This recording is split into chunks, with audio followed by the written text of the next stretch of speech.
At 34 years old, Ismael thought he already knew what hard work was. But everything changed on October 31, 2025, the day he stepped on board his new ship. It was his first contract in years, and though he carried the strength of experience, he also carried the weight of one truth.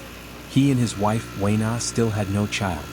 Every sacrifice, every mile at sea, was for the future they were still hoping for. Ismael worked in the engine department, the beating heart of the vessel. Down there, time felt different. The air was thick with the smell of oil and steel, and the constant vibration from the machinery, pumps, and roaring generators became the soundtrack of his days. One morning, the chief engineer called him through the radio. "Ismael, proceed to deck crane number 3 and number 4. We need testing done for the grabs." It was 0800 hours. The sun was bright outside, but inside the engine room, Ismael only felt the heat of metal and the pressure of responsibility. He wiped the sweat from his forehead, grabbed his tools, and made his way toward the deck. Testing the cranes wasn't simple. It required focus, precision, and communication with the deck crew. Every clang of steel, every movement of the grab, echoed in the space around him. Hours passed, lifting, lowering, checking hydraulics, confirming electrical lines. The sound of metal striking metal mixed with the distant rumble of engines below. From 8 in the morning until 5 in the afternoon, Ismael pushed through.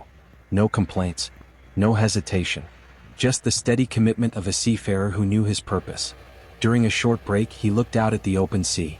The horizon stretched endlessly, calm and quiet, the complete opposite of the noisy world he worked in. He thought of Wena probably having lunch alone back home. He wondered if she missed him as much as he missed her. He whispered to himself, "One day, all of this will be worth it." And then he went back to work. As the clock finally hit 1,700 hours, the job was done.